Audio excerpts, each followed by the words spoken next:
Alright, hello everybody. This is the first episode of Lebs and Tiago. And we're just gonna be free talking. Yeah, I will let you into our little world, and I would hope you enjoy it. We definitely will. Yeah. Anyway, I was actually thinking about it the other day. That sounds weird. But you know what? I was thinking about relationships and friendships in general, and I was thinking, because of our friendship, that this is probably the first time in a long time that I feel very secure in a friendship relationship. Because when I was younger, if my best friend, we are best friends, just by the way, if my best friend would hang out with someone else, I'd have like a little bit of FOMO, and there would be like that insecurity that came in. Okay. And it's got me thinking about. Maybe just like with boys or with In girls general, too. in general. I never really had romance. And I started thinking, like, do you think jealousy is a insecurity thing? Or it's just because you want someone all to yourself? Like, you want to hug your person? I think there's different kinds of jealousy. So I think a lot of jealousy in romantic relationships comes from insecurity, but not always. I feel like suddenly I feel like I'm a therapist or something. But yeah, but I think also jealousy on its own is a thing. So I think you can just be jealous, like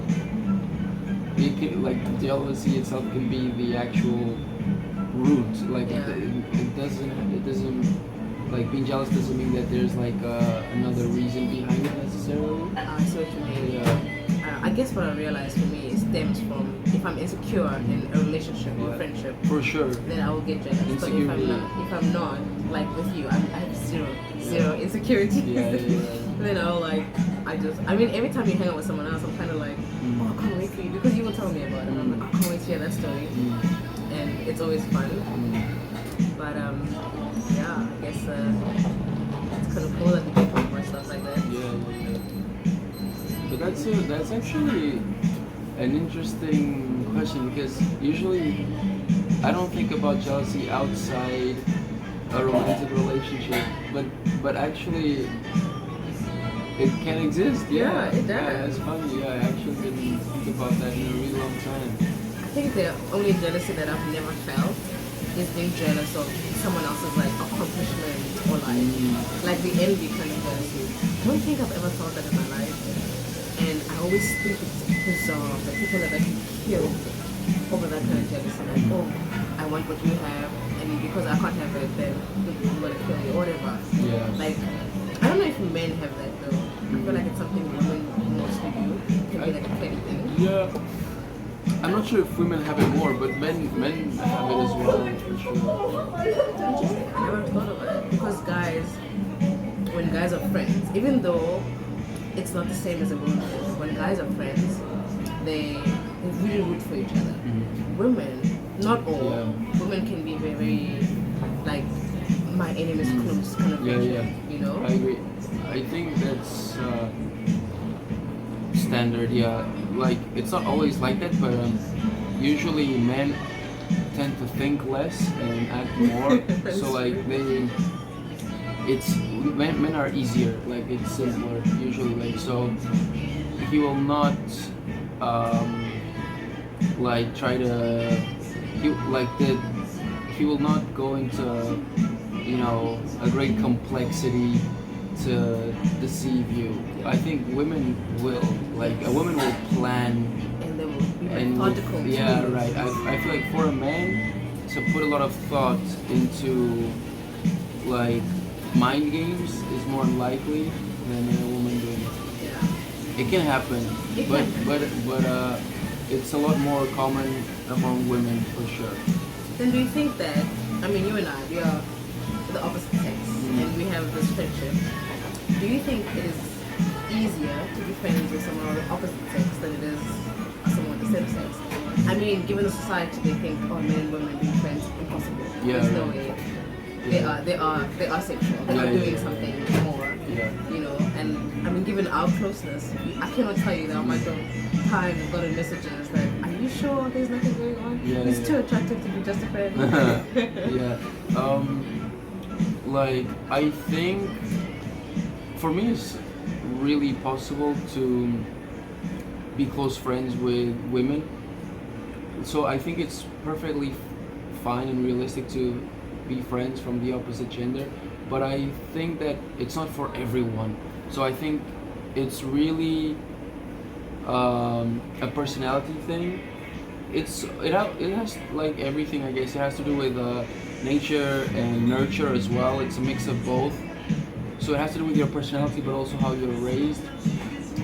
Um, like in my case, I guess because I'm very close with both my mother and my sister, uh, I am very, I'm very comfortable in female presence, and also like I have a long tradition of like military in my family, so I guess I've always seen men more in a competitive way. So I think because of that, in my case, it's actually even easier to be friends with women because I feel like there's no competition, and I feel like I can trust women more easily. The only issue is that some women might interpret my friendship in a different way, and I might lead them on and might, lead them into thinking that I'm actually romantically interested. So if I'm not romantically interested, I try to make that really clear, even to the point of actually saying it, so that it's really, completely clear. So, but I do think that in my case, I feel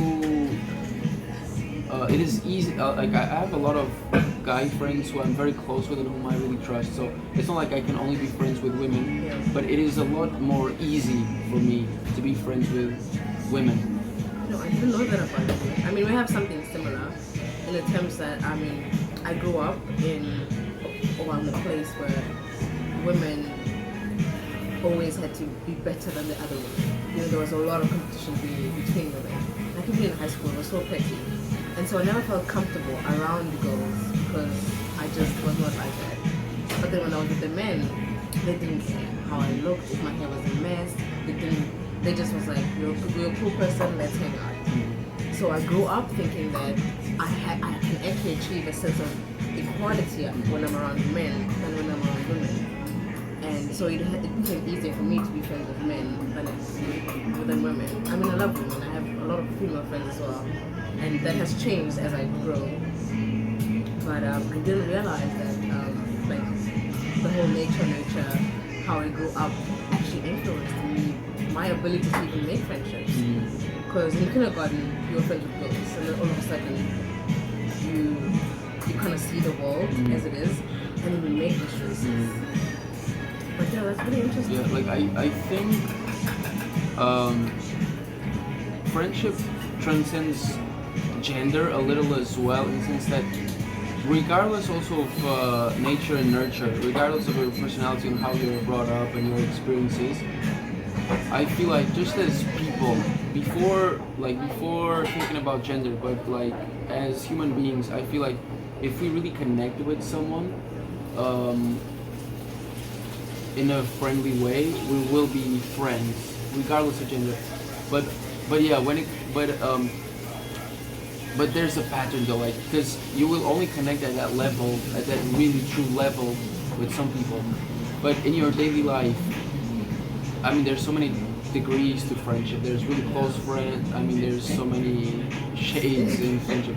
But I feel like when it comes to like the pattern, everybody has a friendship pattern. I feel kind of, and some people will tend to be more friends with the opposite gender. Some people will be very balanced, and some people will tend to have more friends of the same gender. And I think it has a lot to do with personality and their own experiences, and if they've been in a competitive environment with people from the same gender, or or not, or for whatever reason, it makes them see men or women in a certain way.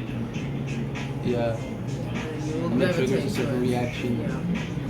I want to ask you something that I haven't asked you ever. What would you say you You do? decided to leave it for the camera. Just for the world to see. Alright. What is your favorite thing about our friendship? Alright. I know there's so many. I thought you were gonna like put me in a really tough spot. That's the question. Not on episode 1. Like, what is my favorite thing about our friendship? I mean, there's so many things that I like, obviously, about our friendship. But I mean, I guess it might be a cliche answer. I think when you have like two people that have a close friendship like ours, I think this will be a likely answer, which is like the no judgment. That's so beautiful. Yeah, like just I feel like it's a combo of no judgment and also availability. So I feel like at any moment of any day, I can just tell you something I'm struggling with, or tell you something that I'm happy with, no matter what it is. Like just something I want to share with you. You will not judge, and you will be available to listen and even talk about it in detail if it's the case. Yeah. I love that I can be awake at 4 a.m. going through whatever, something good or bad, and I can shoot you a text.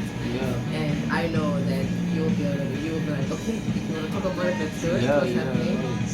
Yeah, and that I think the fact that it's very genuine. Like, I mean, a lot of people only see our. I mean, I fake it sometimes.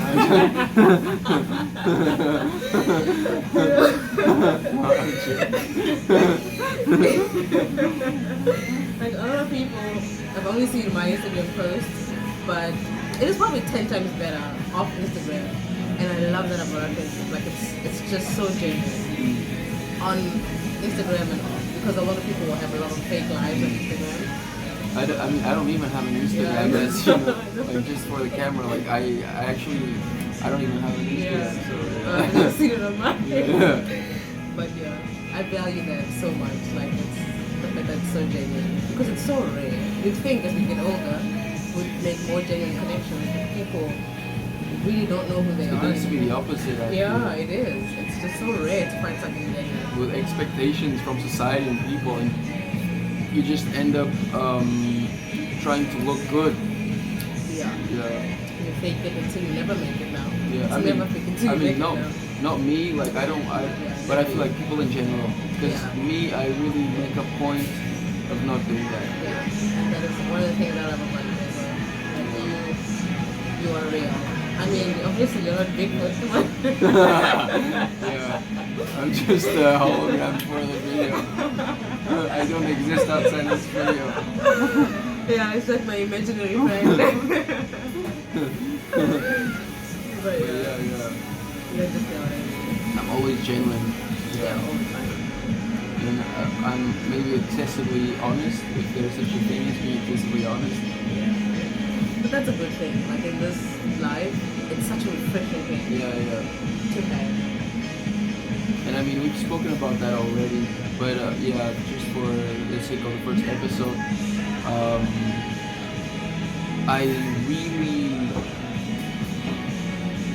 I guess if we really are able to express ourselves throughout this podcast, we will show a little bit of who we are and how we live. But I really live, as you know, every day as if it's my last, as if it could be my last. And I feel like that kind of mindset really plays a huge role in me being honest 100% every single day to everyone, because I really just want to leave everything. Like if I died tonight, like I would die clean, you know what I mean? Of course, the people you love will know, and the people that you don't will know too. Yeah, right. Yeah. So I like that. Also like personality-wise, I really liked.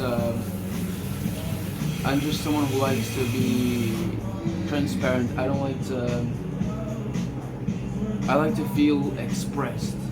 Also, I think that's a part of me as a writer. I feel like I just like the feeling of expressing myself truly. Yeah, so I think that also kind of shows in the way that I go through my day. It's funny because that, what you said, is what a lot of people fear. Like showing their true self or coming into the light. Yeah. Like, no, everyone is terrified of that. And I think probably why there is not a lot of genuine friendship and genuine people out there. Because everyone is terrified of being themselves. But you are not. I think you're probably the most altruistic person I know. And that's a good thing. That's actually, I never thought about that. I mean, like, I never thought about that comparison, but it's, yeah, that's so yeah, true. yeah, right. Yeah. For me, it's, like, it's like a compulsive thing, like, I gotta do that, and I really wanna do that, yeah. But yeah, for some people it's the opposite, yeah. Like the anxiety they get from having to be true to themselves. Right. That's true, yeah. Probably why, yeah. It's shocking. That's true, yeah.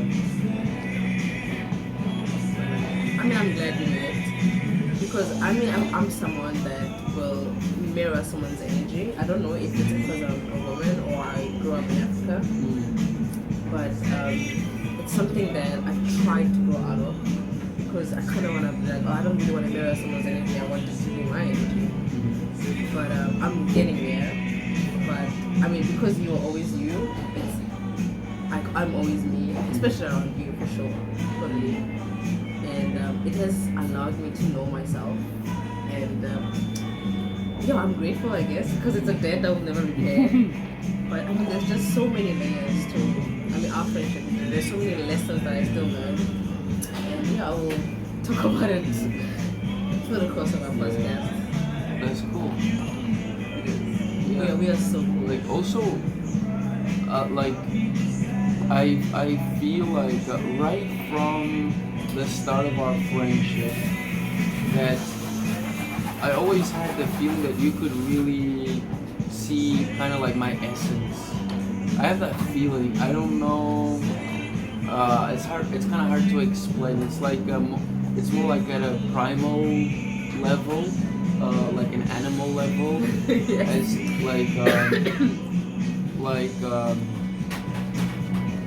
I just feel like right from the start you could kind of understand who I am as a person. Like more than like who I am as a creature, even. You know what I mean? Yeah. I mean, I just remember not feeling any fear. Yeah. I mean, I can be very weird, but that's also good. I like that about myself. Mm-hmm. But I had no fear of showing you my true colors Mm-hmm. from the first day. And it's probably why I was probably so drawn to you in the beginning, because I was like not afraid to be myself, and you were not afraid to be yourself too. But also, I think I could be wrong. I really don't know. But I feel like you were better than me at understanding who I was, because I mean, of course, from the start, I thought you were great as well, and of course, that's why we got really good friends real fast. But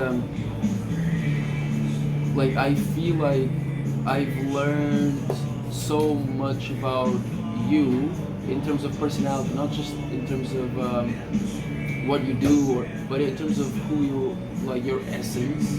I've learned so much about you, and I feel like I'm sure you've learned a lot about me as well, but the thing is, I feel like when you met me at first, you kind of already intuitively understood a lot about me. I have that feeling, if you know what I mean. I know what you mean. And like about you, like I have the same feeling to a certain extent, but I feel like still there was a lot of room there for me to learn, which I did in the meantime. And I feel like for me, even though for sure you've learned from the start, I somehow feel that you could have based on the things that you said and our interactions, I really feel like you could kind of read me very well. It was like that. Yeah. Yeah, it really was. I mean, it was like seeing the Matrix, you know, but it's a person's personality and essence.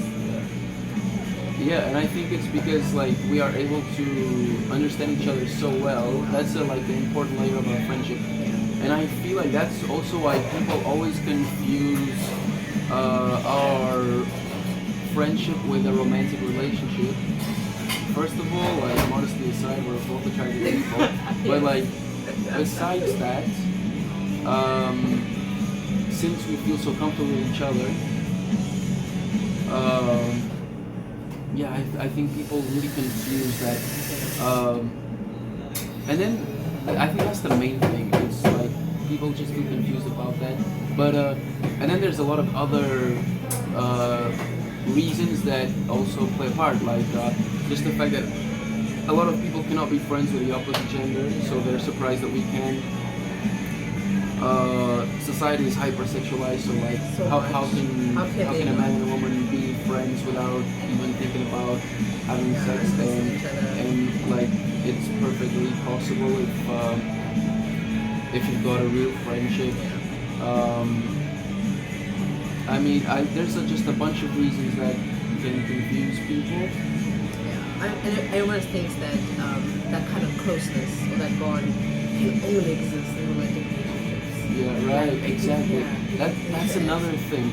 I think that people, maybe it's kind of like what you were saying, since a lot of people are afraid to, because I feel like to connect, the essence of connecting with someone else is to be who you are, truly, exactly.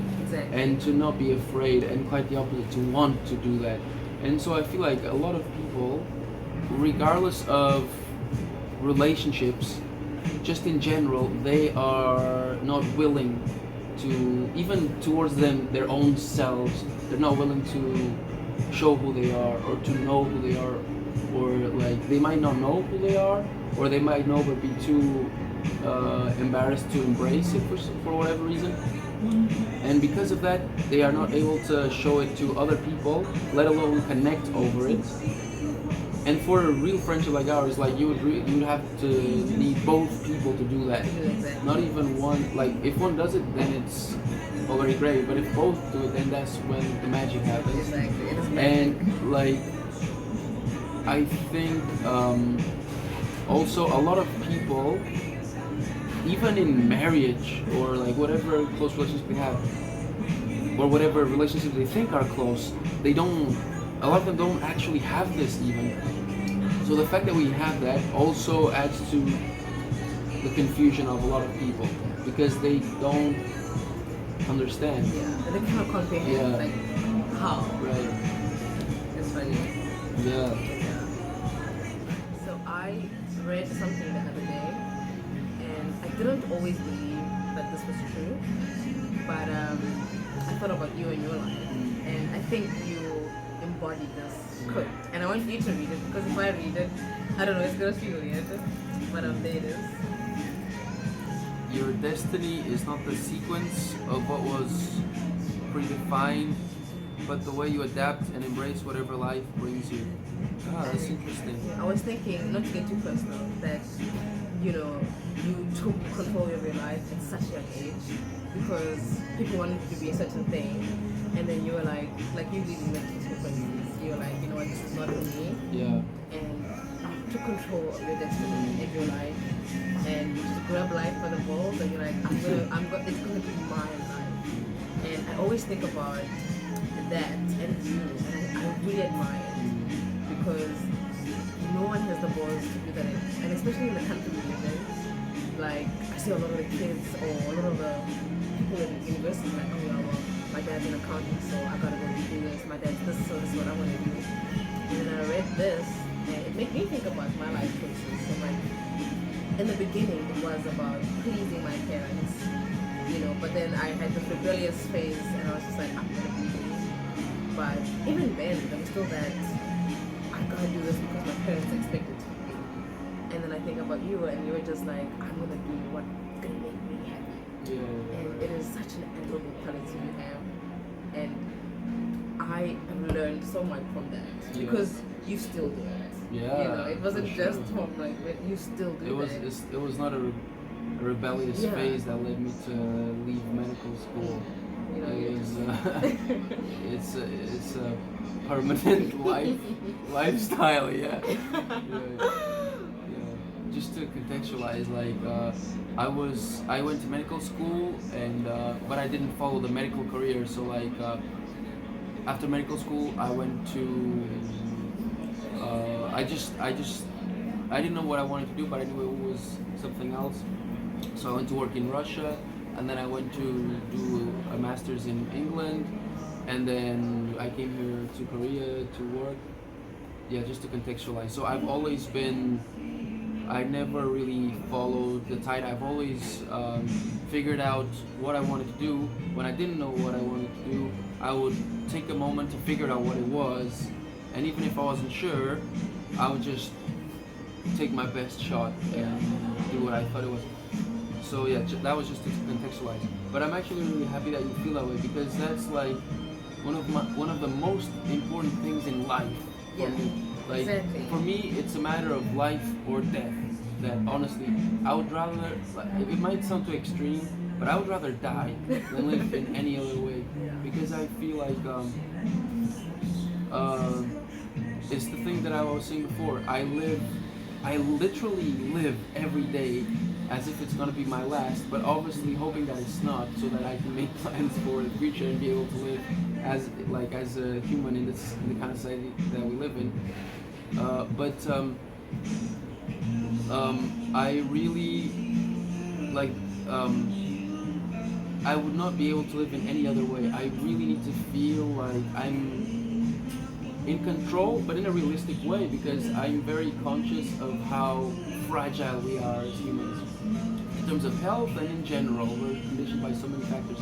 But as far as I can go, I want to be in control, and for better or worse, I want to make my own choices. And I'll take the chance actually to talk about the DOGT real quick, the company that I made, because the that's actually the motto of the company. It's in Latin. It's Astra Inclinant Sed Non Obligant. I don't know if I told you that. Yeah, you did. Yeah, I did. Yeah. Because like it means the stars guide us, but they do not bind us. So it's actually that's exactly the meaning. It's the stars guide you. So like we should. There's two messages in that motto. It's basically, on the one hand, you should listen to the universe and to the stars and see what life is telling you and where it's guiding you. But then there's also the other message, which is, but the stars do not bind you, so you should listen and see where you're at in life and where it's leading you. But you should always know that it is like you're in charge and you make your own decisions, whether you like it or not. Even if you don't want to make your own decisions because whatever reason you're too scared,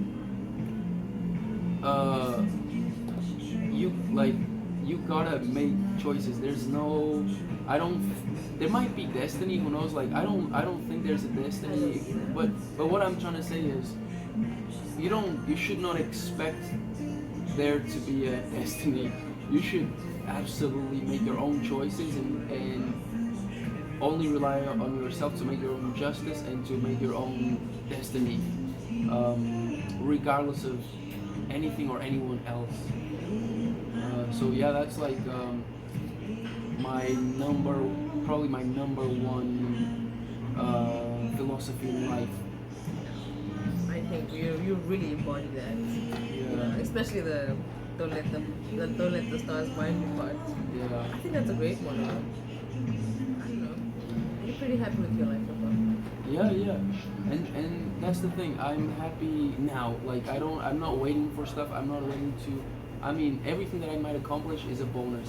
Yeah. So like I'm just the fact that I can live like this, like with this kind of mindset. The fact that I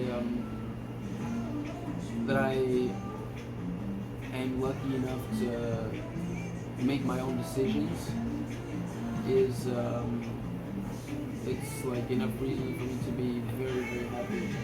Yeah, and that's another thing we don't talk about, the privilege of choice. Yeah. I mean, the world is becoming so oppressive lately that is slowly being chipped away. Yeah. And oh man, like going back home, reading the news, that really became so loud to me that our freedoms and our choices are getting chopped off little by little, and we don't always see it because it's always the little things, like the whole. I mean, I don't want to go into detail, but the whole abortion laws in America, you know, and that's to the world because it hasn't gotten to the world, and it's like, oh, okay, well, they are a Christian country, whatever. But it's also, it's such a big thing for someone to say, you can't do that to your body. Like for me, that is so loud. I understand what you mean. It's so loud. I understand what you mean. And every day I get so grateful that I can still make my choices.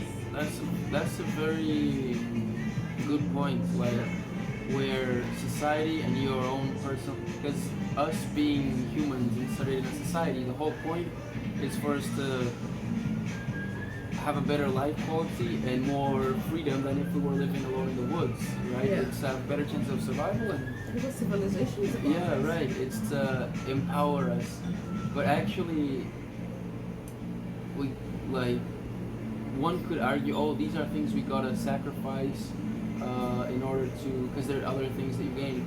But when is it too much sacrifice? Because I think honestly, I don't trust the way like society structure, the systems that we've built. I don't trust them enough to feel like, oh, this is a sacrifice that actually makes sense.